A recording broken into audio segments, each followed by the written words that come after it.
SHM पे हम कुछ क्वेश्चन करते हैं जो स्प्रिंग से रिलेटेड है। ठीक है, इस क्वेश्चन में कहता है मास m is placed over mass n is attached with a spring, the spring system is in equilibrium। Sorry figure नहीं बताया, फिगर पहले बता दूं मैं। देखिए यहां एक कहता है कोई स्प्रिंग है,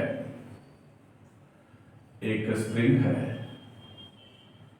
इस पे एक मास अटैच्ड है, दिस इज कैपिटल M, इसके ऊपर एक स्मॉल मास m रखा।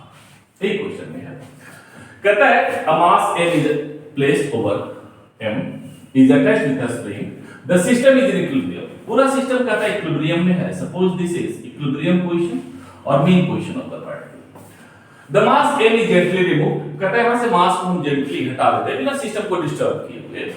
Find the amplitude and time period of resulting SH. Time period और एम्पलीट्यूड हमें निकालना है।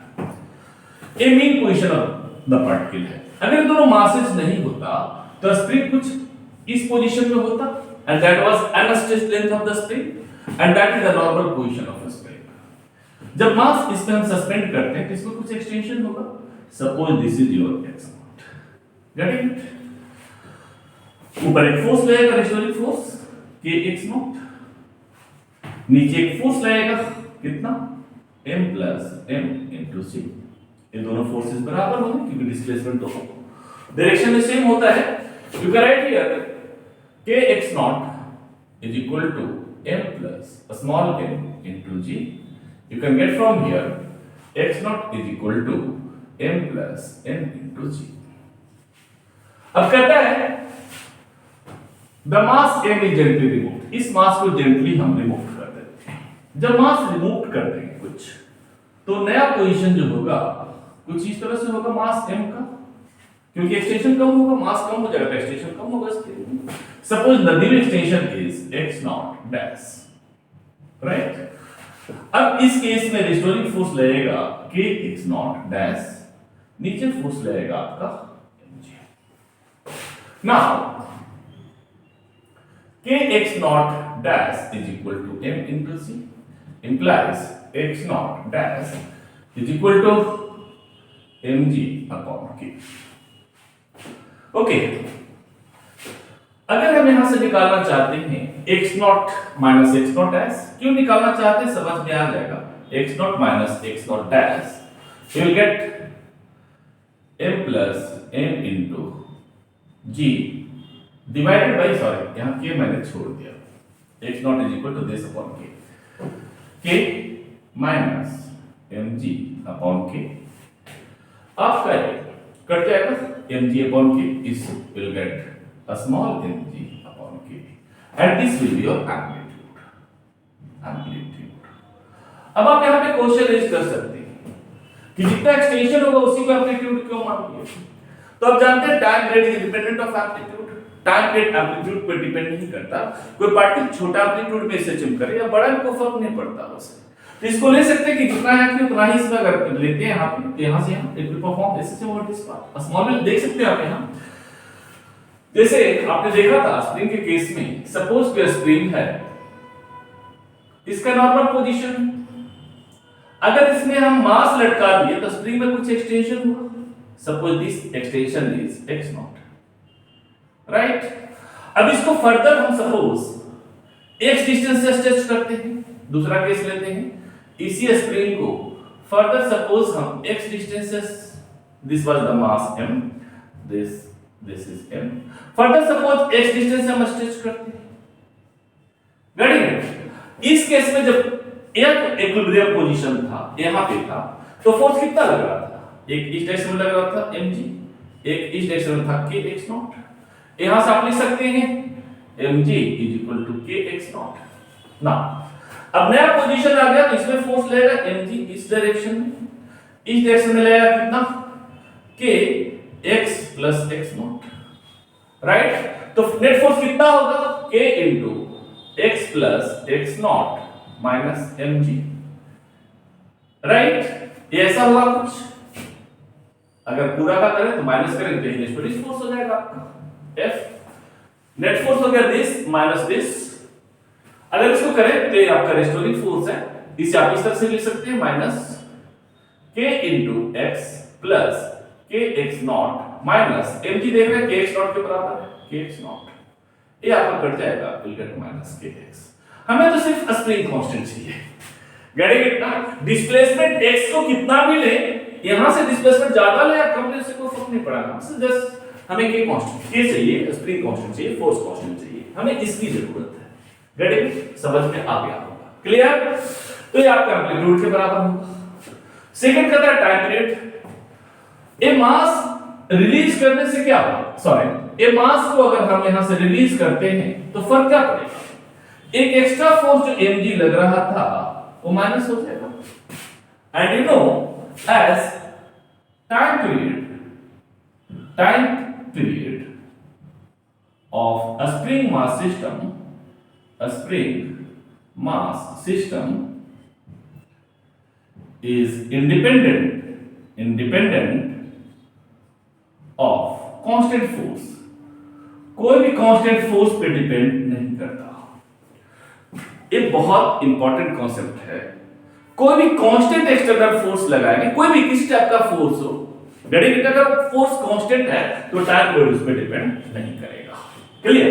इस केस में क्या था, mg एक कांस्टेंट फोर्स लग रहा था एक्स्ट्रा इस मास के कारण, वो हम हटा दिए, तो कांस्टेंट फोर्स हमेशा लगा रहा था, राइट। तो कांस्टेंट फोर्स पे फर्क नहीं पड़ेगा, so time period becomes 2 pi under root capital M upon K, this is answer, clear. इसी पे बेस्ड एक दूसरा क्वेश्चन है। दूसरा क्वेश्चन कहता है a particle of mass m is attached to one end of a spring constant k। कोई spring है जिसका स्प्रिंग कांस्टेंट k है, इसे कोई मास अटैच किया हुआ है। The another end of the spring is attached to the ceiling of a lift at rest. दूसरा जो एंड है स्प्रिंग का लिफ्ट के सीलिंग से अटैच्ड है और लिफ्ट रेस्ट में है। Suddenly cable of the lift breaks, find the time period of resulting distance. अब करता केबल ब्रेक कर जाता है तो टाइम पीरियड क्या फर्क पड़ेगा, देखिए जब केबल ब्रेक कर जाएगा तो इसमें क्या एक्सीलरेशन होगा mg, right, that is basically force due to gravity, acceleration g होगा, force due to gravity mg लगेगा। तो इसमें क्या होगा, इस डायरेक्शन में इस पार्टिकल पे एक सूडो फोर्स लगेगा that is equal to mf that is equal to mg। इसका एक्सीलरेशन जो है एक्सीलरेशन ड्यू टू ग्रेविटी के बराबर होगा। जब फ्री फॉल होता है उस केस में क्या होगा, in case of free fall f is equal to g, right. तो इसमें फोर्स mg लगा तो इस पार्टिकल में जो सूडो फोर्स लगेगा, pseudo force that will be mg, और सूडो फोर्स क्या है, कांस्टेंट फोर्स है, अंडरस्टूड है। इसका भी टाइम पीरियड होगा t is equal to 2 pi under root m upon k। समझ में आ गया। तो ध्यान रखिएगा कि कैसा किसी भी नेचर का, किसी भी टाइप का इलेक्ट्रिक मैग्नेटिक कैसा भी फोर्स अगर एक्सटर्नल फोर्स है और फोर्स आपका कांस्टेंट है तो टाइम पीरियड पे उसका कोई फर्क नहीं पड़ेगा। कुछ और क्वेश्चन समझते हैं।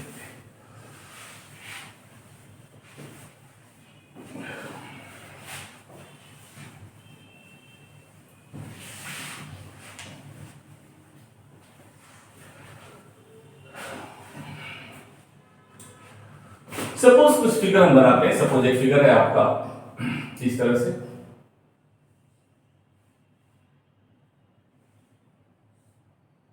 कोई सीलिंग से अटैच्ड है, यहां पर स्ट्रिंग है दैट इज फिक्स्ड,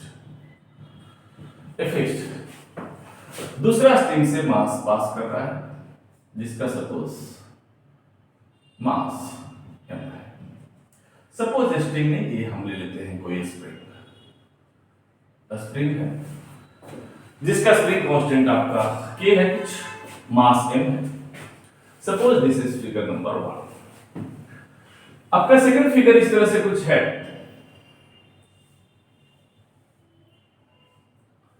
कोई पुली बनाते हैं, स्प्रिंग जो है इसके सेंटर से अटैच्ड है और एक स्ट्रिंग यहां फिक्स है इस तरह से, दूसरा मास m इस तरह से सस्पेंडेड है। This is second figure. हम थर्ड फिगर बनाते हैं कुछ इस तरह से, एक कोई पुली है,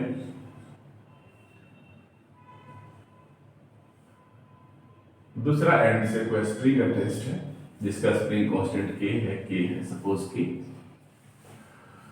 यहां से एक मास m रिलीज करते हैं। दिस इज योर मास। आपका दिया हुआ हर केस में k का वैल्यू दिया हुआ है।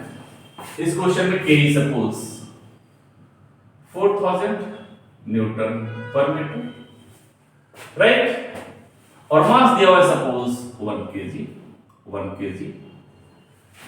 फाइंड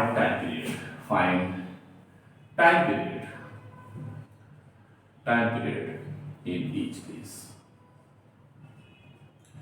हर केस में टाइम पीरियड आप निकालें। कैसे निकालें? आसान सा है, थोड़ा सा अगर ये तीनों क्वेश्चंस का बेसिक आप समझ लेते हैं तो इसमें बड़े बड़े क्वेश्चंस भी आप आराम से बना सकते हैं। बेसिक को हमेशा स्ट्रॉन्ग रखें, ठीक है। इसमें कहता है मास m है, अंडरस्टूड है, 80 से फोर्स इस पे लगेगा, इस डायरेक्शन में लगेगा t, इसमें फोर्स लगेगा आपका kx, राइट। सपोज ऐसा मान लेते हैं, इसको थोड़ा हम इस तरह से देखते हैं। इनिशियली सपोज मास सपोज यहां से यहां तक पकड़े हुए हैं, इनिशियल पोजीशन है था। मैं पिछले क्वेश्चन में ऐसा दिखा चुका हूं कि एम्पलीट्यूड पे डिपेंड नहीं करता, तो जितना एक्सटेंशन होगा उतना मान लीजिए, क्योंकि हमें तो k की जरूरत है सिर्फ। तो सपोज इनिशियली मास जो है इस पोजीशन पे है, जैसे ही मास छोड़ेंगे तो इसमें सपोज x0 डिस्प्लेसमेंट हुआ, राइट। x0 डिस्प्लेसमेंट होगा तो इसमें भी x0 एक्सटेंशन होगा spring, right, and this is the mean position of the particle. अब इसको कैसे स्ट्रेच करके छोड़िए, जितना x0 के बराबर है, उससे ज्यादा है उससे कम, it will perform SH over this. Clear, understood है। इसमें जो फोर्स लग रहा है mg इस डायरेक्शन में है, और यहां जो रेस्टोरिंग फोर्स दे रहा है वो टेंशन दे रहा है। याद रखिएगा इस बात को, रेस्टोरिंग फोर्स जो यहां है वो टेंशन के बराबर है। क्लियर, और आप यहां देख रहे हैं ए फोर्स है जो आपका रेस्टोरिंग फोर्स है, तो T is equal to F and that is equal to kx not. अगर x0 एक्सटेंशन है इसमें भी x0 होगा, माइनस निकल जाएगा नेगेटिव। आप कह सकते हैं time period T is equal to 2 pi under root m upon k, that is 2 pi under root, mass is given 1 kg, k is given 4000। You can write here, अगर ऐसा करें तो 2 पाई को हम लगभग 40 से काट सकते हैं, दैट इज 3.14, 2 लगभग 40 आता है। You can write here approximate value 1/100, that is 1/10 second. This is the time period. Second question देखते हैं। इसमें कहता है स्प्रिंग कुछ इस तरह से रेस्ट, राइट। आप जानते हैं कांस्टेंट रिलेशन में सपोज कोई पुली है, राइट, पुली है कोई, सपोज दो मास इस तरह से हैं, कोई मास नीचे आ रहा है, कोई दूसरा मास ऊपर आ रहा है। अगर पुली यहां से नीचे x आता है, सपोज पुली का पोजीशन x डिस्टेंस चेंज होता है, तो इसमें कितना होगा चेंज? यहां से यहां x आया, मींस x लेंथ इधर से भी इंक्रीज हुआ, x लेंथ इधर से भी इंक्रीज हुआ, तो इसमें इंक्रीज कितना होगा? 2x लेंथ का। वैसे आपने कांस्टेंट रिलेशन में देखा था कि अगर इसका वेलोसिटी, पुली का वेलोसिटी v है तो इसका 2v होगा, या इसका वेलोसिटी v है तो इसका v/2 होगा। क्लियर, ये पता है आपको। वैसे ही कुछ सपोज इसका भी इनिशियल पोजीशन ऐसा था, मास को यहां पकड़े हुए थे, छोड़ दिए तो एक्सटेंशन के कारण मास यहां तक था, छोड़ दिए तो यहां तक आ गया। Suppose this extension is x0, right, ये हो जाएगा इसका इक्विलिब्रियम पोजीशन। अब इसको स्ट्रेच करके छोड़ेंगे तो ऐसे से परफॉर्म करेगा। इस पे टेंशन T ऐसे लग रहा है तो ये ऐसे लगाएगा, ये इस पे ऐसे टेंशन लगाएगा, सारा T बराबर होगा, दिस इज T। अब इस केस में क्या होगा? सपोज इसको हम स्ट्रेच करते हैं x0 डिस्टेंस, तो पुली में कितना हो जाएगा? पुली का A पोजीशन था, A पोजीशन है, A कितना हो जाएगा? x0/2। या ऐसा मान लीजिए अगर पुली x आया तो लेंथ इधर से x और इधर x बढ़ेगा, इसका लेंथ 2x हो जाएगा। अगर इसका x है तो इसका x/2 हो जाएगा। क्लियर, तो इसमें इतना होगा, इसमें जो फोर्स लगेगा वो कितना होगा? F इज इक्वल टू कितना? kx0/2, right. इस डायरेक्शन में नेट टेंशन आपका है 2t, तो इस डायरेक्शन में जो फोर्स लगेगा, रेस्टोरिंग फोर्स जो होगा इसमें F is equal to 2t, so t is equal to F/2। f is given that is minus kx naught by 4, ये माइनस लिख सकते हैं, आप बाद में लगा दीजिए kx नॉट by 4। तो नया जो आपका स्प्रिंग कांस्टेंट है k dash is equal to k by 4, so type में t is equal to 2 pi under root a into 4 divided by k। Value put कीजिए, you'll get the answer that is equal to 2 pi under root m कितना है आपका 1, that is 4, that is your 4000, so this is cancelled out, ये होगा आपका that is your 2 upon 10, that is your 1/5 seconds। अब हम देखते हैं थर्ड क्वेश्चन।